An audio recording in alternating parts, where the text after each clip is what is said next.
Welcome to the 21 Irrefutable Laws of Leadership by John Maxwell. Would you like to learn what it takes to be a great leader? You see, there's a difference between heading every group in which you participated and being a natural leader. No one is a born leader. Rather, it's a skill that requires development. Leadership is all about having others follow you, and the upcoming content will show you how to get there. Key 1. Quality leadership is key to business success. McDonald's was started in 1937 in Pasadena, California, by brothers Dick and Morris with a single drive-in restaurant, which specialized in hot dogs rather than hamburgers. They moved to San Bernardino a few years later and changed the kitchen to be fast-moving and to include hamburgers. In 1952, they decided to franchise their concept, but they quickly had problems due to the law of the lid, which says that potential success may be limited by a single issue: the ability to lead. The McDonald brothers had a great concept but were terrible leaders. Thus, very few prospective franchises were willing to commit to the concept. But then, the McDonald's made a deal with Ray Kroc, already a great leader. He recruited other leaders for all the critical positions. He even used his own funds, personal loans, cashing out of a life insurance policy, and refusing a salary for years just to move forward. The result? Well, the McDonald's only obtained 15 franchises, while Kroc brought in 100 in his first 4 years, and nearly 400 in the next 4. You see, if there's a problem in the company, the leader takes the heat. That is, when consultant Global Hospitality Resources arrives to rescue a struggling hotel, often a first solution is to fire the boss. Key number 2. Great leaders are influential, intuitive, and have a successful track record. How do you keep from poor performance? Well, incorporate the law of influence. When seeking someone with previous leadership ability, look for past ability to influence others. Beyond the job titles noted on a resume, look for followers. A leader will have a long line of those who they've influenced. Although physically small and frail, Mother Teresa was a leader who amassed an army of followers to help feed and assist the poor. Whenever she spoke, people would listen. They respected her ability to lead. Her worldwide missionaries of charity continued to gain followers when most Catholic churches were struggling to retain members. So, how do you learn to influence others? First, you must show intuition and be attentive to the intangible factors that affect your followers. Spot when someone feels unfair treatment.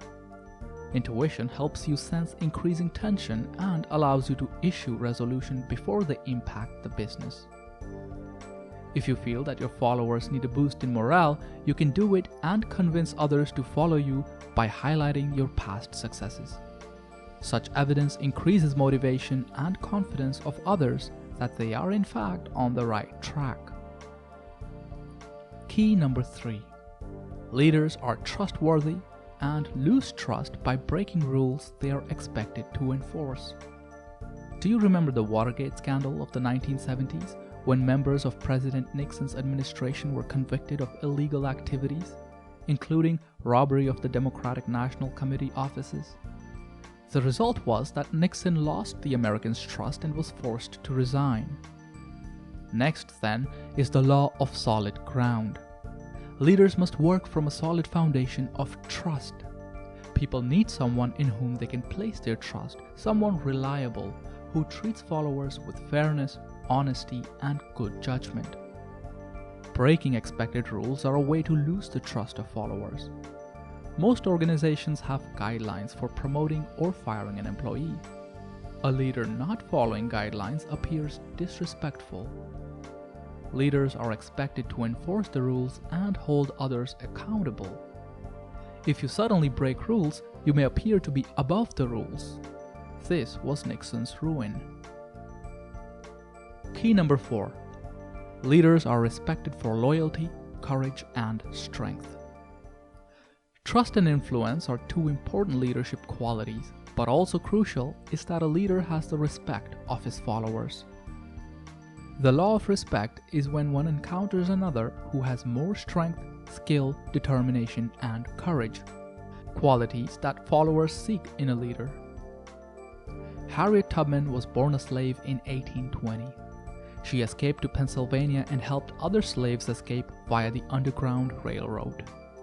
Possessed of strong will, she was respected by everyone with whom she worked, particularly by those fugitive slaves she helped free.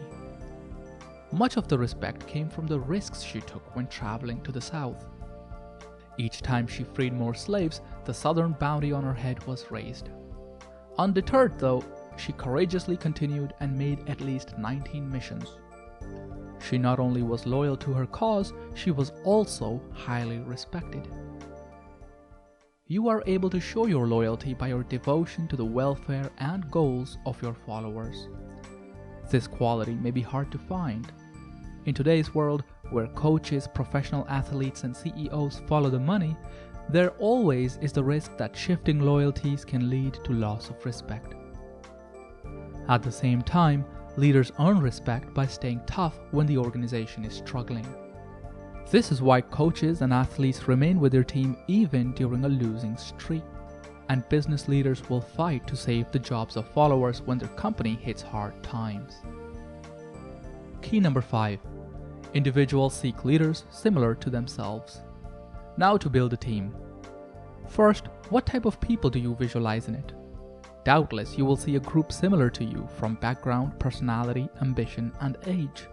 Enter the law of magnetism. Very evident in the dot-com explosion of the 1990s when thousands of startups were started and staffed by people generally in their 20s or 30s. Personality is key.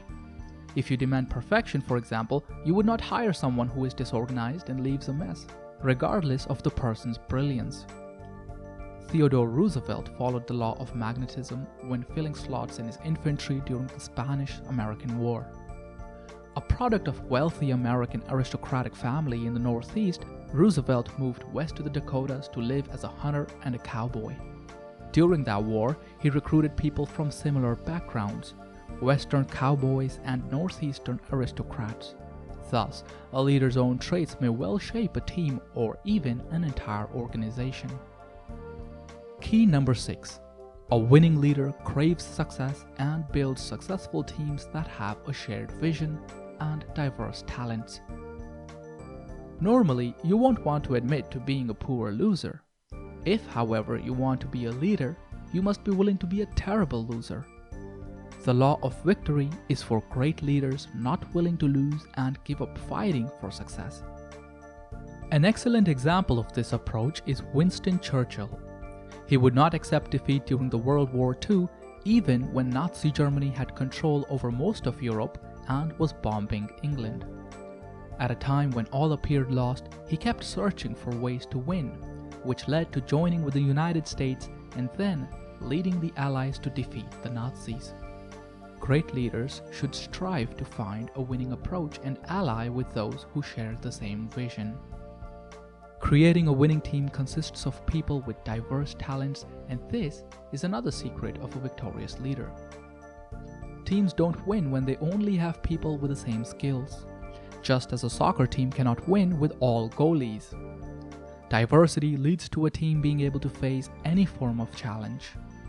Also, be certain that these different people all have the same goal. Everyone focusing on different things leads to wasted talent. Winning coaches well understand teamwork and players focusing on team success rather than individual glory. Key number 7.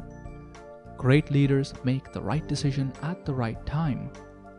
Knowing when to plant seeds is the first step toward a good garden. In leadership, that is known as the law of timing.